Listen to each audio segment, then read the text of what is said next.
is the richest man in China? You may come to mind with Alibaba's Jack Ma or TikTok's Zhang Yiming. Then you are wrong. According to Forbes 2023, China's richest billionaire is Zhong Shanshan. With $68 billion net worth, Zhong Shanshan is ranked number 1 in China, number 15 globally, and his fortune even surpasses Facebook's Mark Zuckerberg. Zhong Shanshan is from the traditional beverage industry, and his main product is a $1 bottled water. Today we will look at the story of Zhong Shanshan and how he built his empire.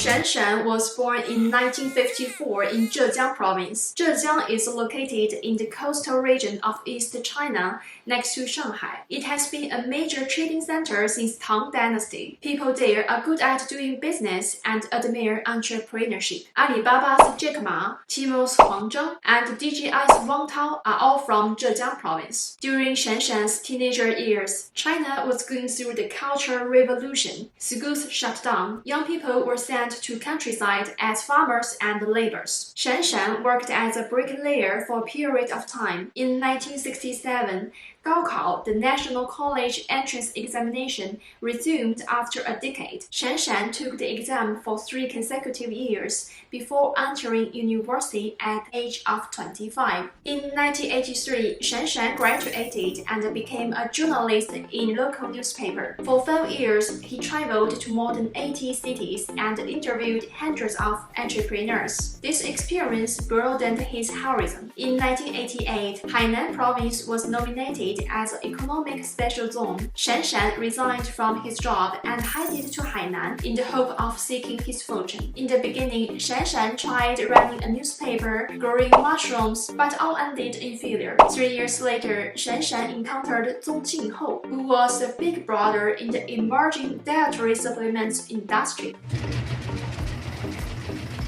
In the early 1990s, as China's economic reform began to show results, people had a better quality of life, so some of them started to pay more attention to daily nourishment. Additionally, China historically has a culture of food therapy, therefore the edible dietary supplements went popular. Zong Jinghou's Wahaha oral liquid was the leader in the market. Shanshan and Zong Jinghou were from the same hometown, so Shanshan likely obtained the distribution right for Hainan province and Guangxi province. However, Shanshan overstepped the boundary. He resold the product in prosperous Guangdong province, where the retail price is higher. This act angered Zong Jinghou, leading to Shanshan's dismissal.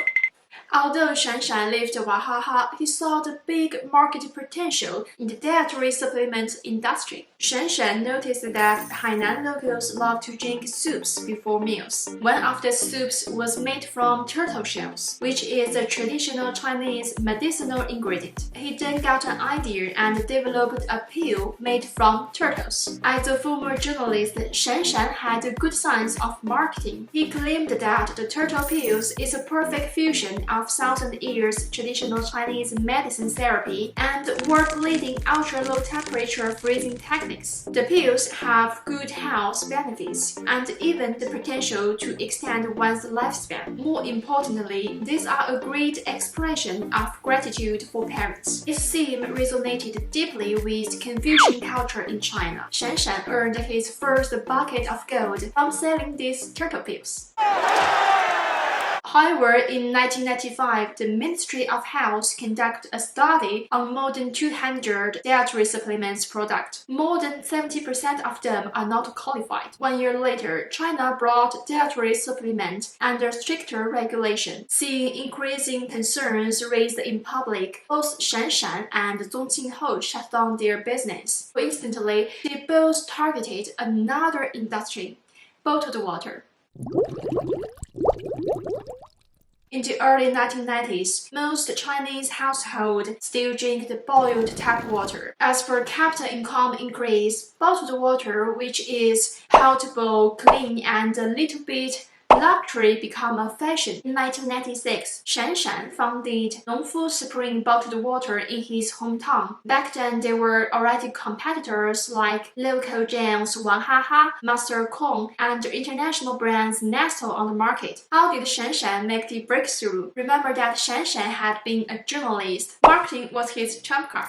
Shan understood that the demand for health would grow stronger in China. Therefore, his Nongfu Spring started selling natural water, while other competitors on the market were producing purified water. Shan used the slogan, "We don't produce water, we were delivery men of Mother Nature," linking Nongfu Spring with the concepts of pure, nature, organic, and healthy. The images in the promotional videos featured lakes and glaciers, showcasing high-quality environment in the water source area, delivering the message that Nongfu Spring's water came from an idyllic paradise. Shan also launched a well-known Narcissus cultivation campaign. He aired a television advertisement on national channel where researchers conducted a comparative experiment by growing two Narcissus plants in purified water versus natural water.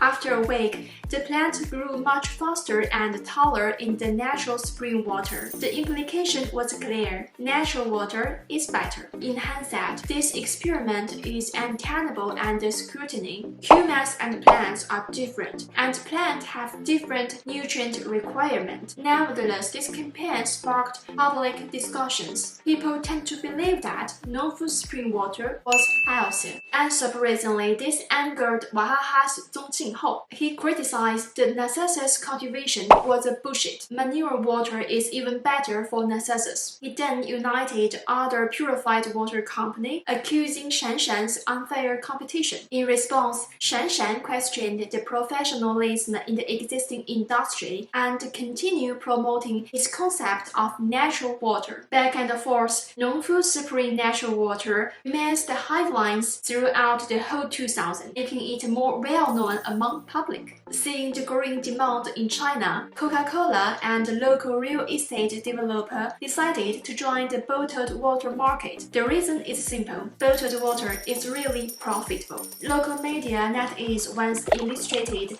the cost structure of bottled water in China. For a 550 milliliter bottle of water, priced at 1.5 yuan in retail store, the cost of a package is about 17 cents. Advertising cost account for 22 cents. Distributors purchase at 60 cents. Retailers buy at 1 yuan, ultimately selling to customers at 1.5 yuan. The water is worth only 1 cent, so we can calculate the gross profit margin is 33%. The margin for Nongfu Spring is even higher than average. Nongfu Spring never used celebrities in their marketing campaign, and it positions itself as a premium brand with prices 30% higher than average. According to Nongfu Spring 2022 financial report, its gross profit margin is as high as 57%. It's not water but liquid gold.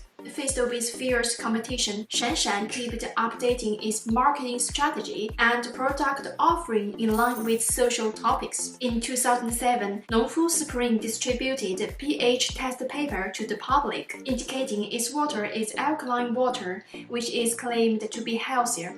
In 2008, it announced to donate 1 cent RMB from every bottle sold to support Beijing Olympics. Nowadays, Nongfu Spring has differentiated its product on niche market, launched baby water, tea water, and the annually updated collection, Chinese Zodiac Water. I have once been to a hot pot restaurant in China, and the waiter opened 2 bottles of Nongfu Spring in front of the table and put them in the pot as a soup base, trying to emphasize that we are high-end. We use natural water, not tap water. In addition to bottled water, Shan made billions in another sector, the biopharma industry. In 2001, Shan invested $2.4 million in Wantai Biopharm. Wantai is the earliest company in China researching diagnostic reagents and vaccine. It has launched SARS vaccine, avian influenza vaccine, and the antigen detection test kits during the COVID-19 pandemic. In April 2020, Wantai Biopharm went public in Shanghai, achieving 23 consecutive trading limit ups. In September of the same year, Nongfu Supreme went public in Hong Kong, and its stock price surged 85% on opening day. Combining the net worths from Wantai Biopharm and Nongfu Supreme, Shanshan surpassed Alibaba's Jack Ma and Tencent's Pony Ma, and other tech giants, became the richest man in China,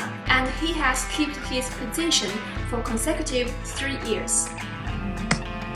Zhong Shanshan's story reflects the entrepreneur spirit of our father generation. No background, not from top university, but seized every moment to change his life. I hope you love the story, and I'd like to know who is the richest person in your country. Please like and subscribe. Give me some input in the comments. I really appreciate. I'm Ichi. See you in next video. Bye.